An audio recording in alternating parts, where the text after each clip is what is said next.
విషయానికి వస్తే మొత్తం 17 పార్లమెంటు నియోజకవర్గాలకు ప్రస్తుతం 16 నియోజకవర్గాల్లో పోలింగ్ కొనసాగుతుంది. నిజామాబాద్లో 8 గంటలకు పోలింగ్ ప్రారంభం కానుంది. ఇక 16 స్థానాల్లో 5 గంటల వరకు, నిజామాబాద్ లోక్సభ స్థానంలో మాత్రం 6 గంటల వరకు పోలింగ్ కొనసాగనుంది. మరోవైపు 5 లోక్సభ స్థానాల పరిధిలో 13 వామపక్ష తీవ్రవాద ప్రభావిత అసెంబ్లీ ప్రాంతాల్లో సాయంత్రం 4 గంటల వరకే పోలింగ్ జరగనుంది.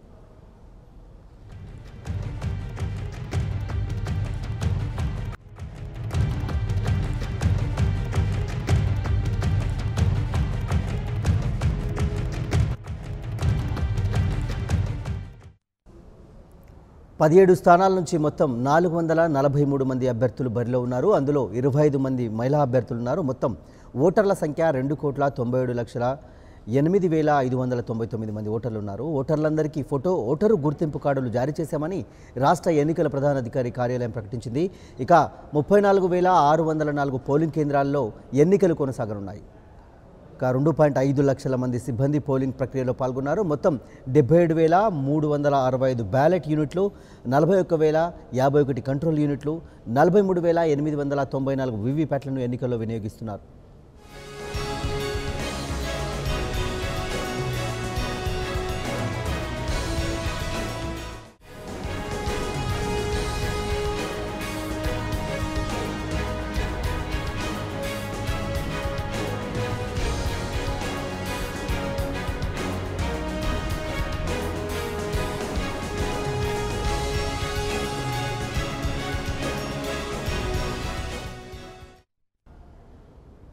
ఇక ఆదిలాబాద్కి వెళ్తాం. ఆదిలాబాద్లో పోలింగ్ సరళికి సంబంధించిన మరింత సమాచారం మా ప్రతినిధి శ్రీనివాస్ అందిస్తారు. Srinivas, over to you. Adilabad జిల్లాలో పోలింగ్ ప్రశాంతంగా కొనసాగుతుంది.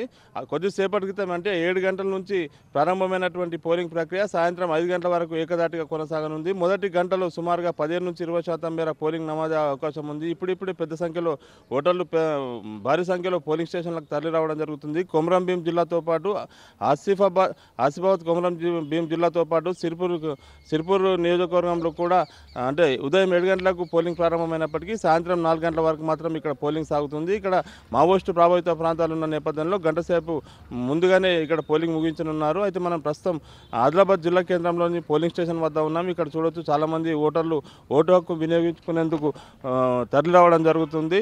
అయితే కొంతమంది ఓటర్లు ఉన్నారు, వారిని అడిగి తెలుసుకుందాం. అమ్మ, మీరు గతంలో ఓట్లు వేశారా? ఎన్నిసార్లు వేశారు? మేము 10 సంవత్సరాల నుంచి వేస్తున్నాం. ఆదిలాబాద్ జిల్లాలో కంపల్సరీ రెగ్యులర్ వేస్తున్న ఓట్లు ఫుల్ రష్ తోటి మంది బాగానే వస్తుండ్రు. మళ్ళీ ఎండ ముదురుతుందని చెప్పి పొద్దున పూటనే వచ్చేస్తున్నారు 1000 మంది. మొత్తంగా మనం చూసుకోవచ్చు. అంటే ప్రస్తుతము ఉమ్మడి ఆదిలాబాద్ జిల్లాలో ప్రతిరోజు కూడా ఎండ తీవ్రత పెరుగుతూ వస్తుంది. నిన్నటి రోజు 43 డిగ్రీల పైన ఉష్ణోగ్రత ఉన్న నేపథ్యంలో ఉదయం 7 గంటల నుంచే పోలింగ్ స్టేషన్లకు తరలి వచ్చి 11 లోపే అంటే ఓట్లు వినియోగించుకునే అవకాశం ఉన్నట్లు తెలుస్తుంది మెజార్టీ ఓటర్లు. అయితే ప్రస్తుతము 7 గంటలకు ప్రారంభమైనటువంటి పోలింగ్ ప్రక్రియ సాయంత్రం 5 గంటల వరకు కొనసాగనుంది. మొత్తం 11 మంది అభ్యర్థులు ఆదిలాబాద్ పార్లమెంట్ పరిధిలో బరిలో నిలిచారు. 14,88,000 పైచిలకు ఓటర్లు తమ ఓటు హక్కును వినియోగించుకున్నారు. ఇందుకోసం 2,070 పోలింగ్ స్టేషన్స్ను ఏర్పాటు చేశారు. ఆదిలాబాద్ పార్లమెంట్ పరిధిలోకి వచ్చే ఆదిలాబాద్తో పాటు బోధ్, ఖానాపూర్, నిర్మల్ అదేవిధంగా కొమరంభీం, సిర్పూర్ ఈ కాన్స్టిట్యూన్సీకి సంబంధించి 14,88,000 పైచిలకు ఓటర్లు ఓటు హక్కును వినియోగించుకున్నారు. ఇందుకోసం అన్ని రకాల ఏర్పాట్లను పకడ్బందీగా అధికారులు ఏర్పాటు చేయడం జరిగింది. కొద్దిసేపటి క్రితం పోలింగ్ ప్రారంభమైంది. సాయంత్రం 5 గంటల వరకు ఏకదాటిగా కొనసాగనుంది. మొదటి గంట సేపట్లో సుమారుగా 15-20% మేర పోలింగ్ నమోదయ్యే అవకాశం ఉంది. ఎందుకంటే ఆదిలాబాద్ పట్టణ ప్రాంతాలతో పాటు గ్రామీణ ప్రాంతాల్లో కూడా ఎండ తీవ్రత పెరుగుతూ వస్తుంది. పొలం పనులకు వెళ్ళే రైతులు కానీ రైతు కూలీలు కానీ తమ ఓటు వేసుకున్నాకే పనులకు వెళ్లేందుకు కూడా సిద్ధమవుతున్నట్లుగా తెలుస్తుంది. మొత్తంగా ఎక్కడ ఎలాంటి అవాంఛనీయ ఘటనలు జరగకుండా శాంతియుత వాతావరణంలో పోలింగ్ జరిగే విధంగా అధికారులంతా కూడా ఏర్పాటు చేశారు. ఇప్పుడిప్పుడే ఓటర్లు పోలింగ్ స్టేషన్స్ కూడా చేరుకోవడం జరుగుతుంది. ఇది ఆదిలాబాద్ జిల్లాలో పోలింగ్కి సంబంధించిన తాజా పరిస్థితి. Vote studio.